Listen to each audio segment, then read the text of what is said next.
Hey again everyone, welcome back again di Bitcoin Update.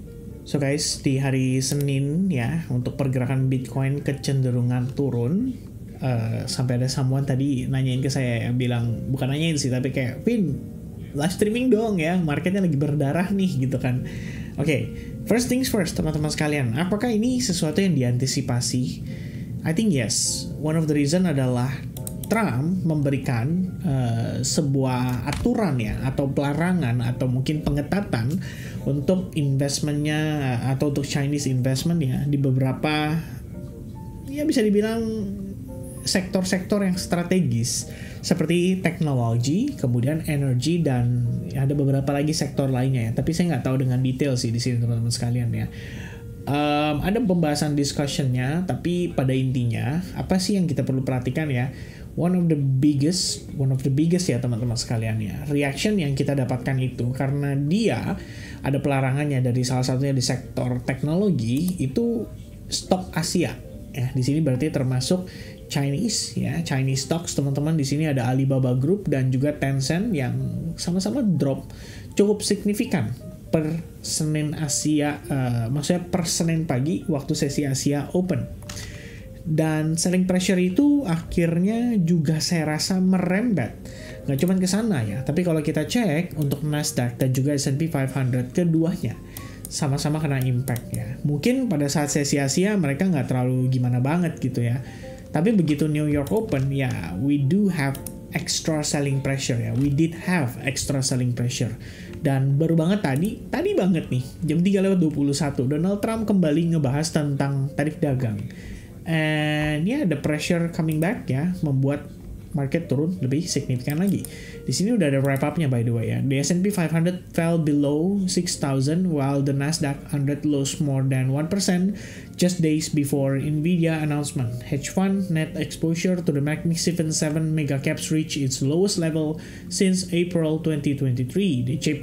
The chip maker dropped by 3.1%. Microsoft fell after an analyst suggests that software giants has dropped several AI data center leases. Apple roses. Kalau Apple itu sahamnya naik kalau nggak salah karena tadi dia merespon ya untuk dia meng-hire lebih banyak tenaga kerja lah. Istilahnya membuka lapangan kerja lagi buat Apple ya. Jadi nggak ada layoff tapi malah buka lapangan kerja. Tapi pada intinya ya, sektor teknologi dan juga S&P 500 di sini turun, itu sebetulnya saya ngelihat juga sebagai dampak atau reaksi ya, follow up dari Asian stocks yang juga ikut drop terkena tekanan jual daripada efek Donald Trump ya, atau pelarangan Donald Trump terhadap Chinese investment itu. Dan sebenarnya kita ada sempat discuss ini juga ya teman-teman di Discord tadi pagi, saya ada sempat sore ya atau siang gitu ya. Saya ada sempat create, bukan sore, siang, atau tapi malam teman-teman ya.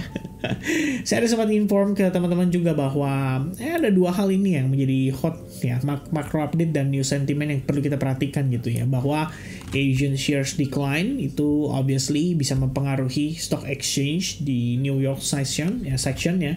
Kemudian Trump restriction untuk terkait dengan sektor teknologi dan energi itu akhirnya memberikan selling pressure gitu. Kemudian kita juga ada ngebahas sedikit tentang on-chain research ya, dari hasil yang kita baca-baca, dan salah satunya yang lumayan hot ya, secara open interest itu kan lagi pada drop nih teman-teman. Tapi ini kan bisa diakibatkan oleh beberapa kondisi ya, seperti salah satunya long position yang terlikuidasi sehingga lebih banyak short di market. Dan kita bisa lihat itu karena kalau teman-teman cek di CoinGlass ya, kebetulan saya pakai CoinGlass, most of funding rate itu dalam keadaan minus teman-teman ya. Bahkan beberapa kita bisa lihat minus gitu. Kayak BNB di sini minus, artinya lebih dominan short ya. Untuk Mantra juga minus, artinya lebih dominan short.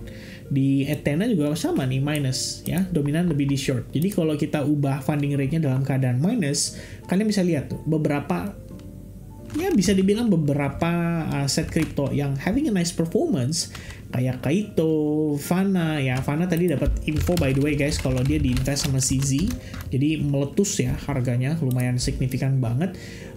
Dan masih banyak lagi ya sebenarnya kalau kita lihat di sini yang dalam tanda kutip funding rate-nya tuh minus. Ketika funding rate minus, kalian bisa cek deh, kayak misalnya Say nih salah satunya ya, itu ketika funding rate-nya minus ya, Say technically itu bullish. Oke, kamu bisa zoom out dan kamu bisa lihat kalau say technically shows us ya a very good sign kalau dia agak melawan arus gitu. Jadi di saat yang sama ketika Bitcoinnya under selling pressure, say di sini tidak menciptakan yang namanya lower low, tapi dia menciptakan yang namanya higher low, which means showing a very good sign kalau bullnya itu masih bertahan di situ. Nah, apa yang bisa menyebabkan kondisi itu terjadi? Satu, kita tahu funding rate minus artinya short lebih dominan.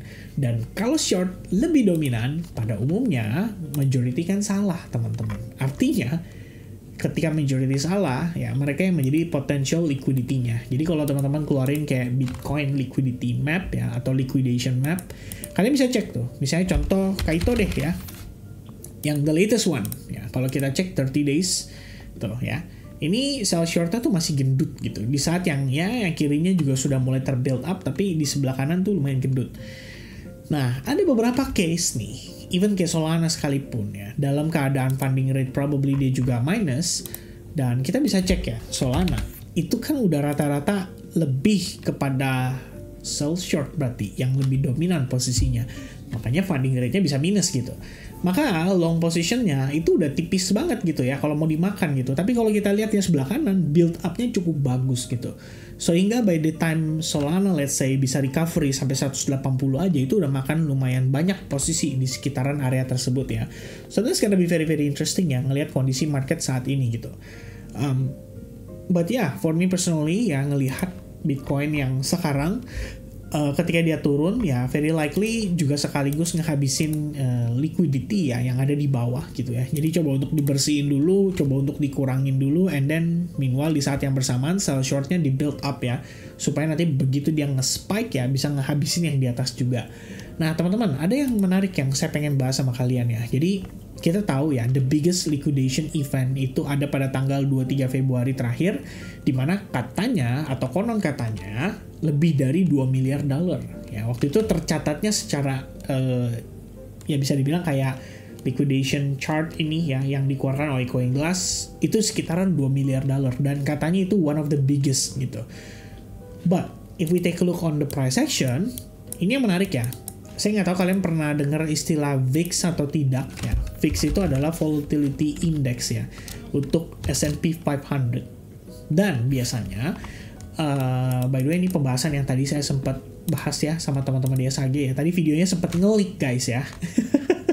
Gara-gara saya nge-post seperti biasa terburu-buru. Saya ingetnya ini nge-post buat YouTube gitu kan. Ya udah, saya kira public gitu ya. Saya lupa ya, tapi akhirnya sebagian orang kayaknya nonton ya. So ya, congratulations ya buat yang nonton tuh ya. Yang belum sempat nonton video ini sudah dihapus ya. Sebenarnya nggak dihapus, tapi dia unlisted doang ya. Jadi yang punya link aja yang bisa akses guys ya. So, kembali lagi ke situasi di sini, ngebahas sedikit tentang VIX ya. Ini menurut saya cukup menarik untuk kita review. Kalian pernah lihat ya, ini ada satu biggest event terjadi pada 5 Agustus 2024. Apa tuh 5 Agustus 2024? Nah, buat yang lupa, saya ingetin, ini Japanese carry trade. Ya, the moment market crash di sesi Asia, bahkan Sabtu dan Minggu udah mengalami penurunan buat Bitcoin. Itu salah satunya ini. Oke. And then the second biggest itu adalah pada tanggal 17 Desember 2024. Oke. Kalau kita cek di situ dengan S&P 500-nya dulu ya, kita ngomongin S&P 500-nya dulu. Itu memang terjadi penurunan ya, yang lumayan signifikan guys. Tuh, take a look. Oke, nah satu yang menarik juga ya, every time VIX nge-spike biasanya sekaligus nandain bottomnya di market. Oke, di sini kita ngelihat dia spike naik, di sini juga jadi bottom nih daripada S&P 500 ya. Walaupun dia sempat naik tapi dia turun lagi, tapi idean dia naik teman-teman sekalian ya. Nah kalau kita lihat saat ini sebenarnya kalau kita cek ya pada VIX sendiri itu belum berada di puncak yang signifikan gitu. Paling tidak kita nggak mendekati level yang sama dengan indeks 28 ketika kita ngedapetin bottom pada tanggal 18 Desember 2024. Jadi sebenarnya timbul biggest question bagi saya adalah, are we still far away dari potential bottom teman-teman sekalian ya. Potential bottom dalam tanda kutip di sini itu artinya market masih bisa ngelihat ada satu event kapitulasi yang bisa membuat market itu benar-benar mengkonfirmasi bahwa okay, this is the bottom gitu. Right? So, maybe the open interest pada saat itu di wipe out, ya, di flush out, futures kontrak banyak yang kadang liquidation, benar-benar massive, angkanya mungkin gede, and then there you go, ya, we get the bottom gitu. Nah, cuman pada case Bitcoin, kalau kita lihat, ini keterkesannya kan seperti satu bentuk kapitulasi ya, yang terjadi pada tanggal 3 Februari 2025. Sementara VIX-nya nggak ada. Oke, VIX yang tadi volatility index itu nggak ada gitu. Tapi kalau kita mengambil data yang tadi, kembali pada tanggal 5 Agustus, ya kita ngelihat bener dia nge-bottom gitu. Ketika volatility index buat S&P 500 nge-spike, itu ada pertukaran transaksi yang sangat masif between sellers yang mungkin panic selling pada saat itu dengan buyers yang di saat yang sama gitu ya, mendapatkan harga yang relatif murah gitu. Jadi ada switching barang di situ terjadi dalam kondisi yang masif sehingga volume yang nge-spike. Logiknya kayak gitu. Ya. Kemudian terjadi kembali pada tanggal I think ya tadi belasan ya Desember teman-teman sekalian, ketika itu kita lihat juga yang sama, nggak lama berselang harga naik and then kembali turun dan terjadi kembali pada tanggal 13 Januari 2025 ada one more spike to the downside. Cuman kalau kita lihat di S&P 500-nya nggak gimana-gimana banget. Maka very likely Bitcoin juga ya nggak terlalu responsif yang kayak gimana gitu. Cuman yang cukup menarik kembali lagi, yaitu reaksi pada tanggal 3 Februari. Tampaknya volatility index ya, begitupun pada S&P 500 ya, ketika kita ngelihat dia nge-spike, gap down ke bawah, tapi kan kemudian dia balik naik ke atas gitu. Berarti market nggak nganggep itu serius gitu. Market nganggep itu oke, santai aja, ini memang bagian dari koreksi. Mungkin kayak begitu, ya. Dan itu artinya sebenarnya ya, one of my biggest concern yang saya tadi bahas sama teman-teman di SAG juga. Oke, saya tahu memang dia ada possibility untuk creating base untuk potential rally ke depannya. But if we considering dari konsolidasi ini yang finally malah di breakdown, itu artinya market mungkin ya mulai start losing hope. Which is good. Karena ada dua tipe kapitulasi nih yang kita bisa lihat ya. The first one adalah flush out. Artinya market akan seketika set gitu ya, dibanting and then sekaligus marking bottom, biasanya kayak gitu. Atau tipe kedua, dibikin capek guys. Ya, market cuma bolak-balik, mondar-mandir, sampai akhirnya orang frustasi, mikir bahwa ya terserah deh, market mau diapain juga gue udah pasrah aja gitu ya. Oke, by the time itu terjadi, itu juga kita katakan dengan istilah kapitulasi gitu. Jadi banyak retail yang tidak melirik dan melupakan soal market, but at that time, that's the biggest opportunity comes justru. Ya, ada possibility justru itu jadi bottomnya. Kira-kira begitu ya. So for now, I'm not gonna be surprised guys ya. Saya nggak akan kaget kalau suddenly kita nanti ngelihat ada one more flash out to the downside untuk mungkin ngejemput orderan dari level 88.000 atau 89.000 dan seterusnya untuk menjadi potential real bottomnya.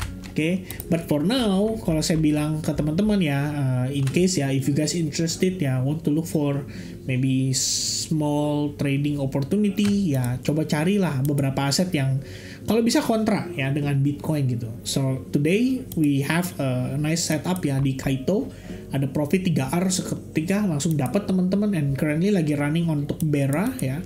And then me personally ya, ada setup di Shell, GPS ya, walaupun akhirnya nggak di hold full sampai dia take profit dan bla bla bla. Tapi intinya ada beberapa yang masih kasih opportunity itu. So teman-teman tetap bisa trading di kondisi case kayak gini.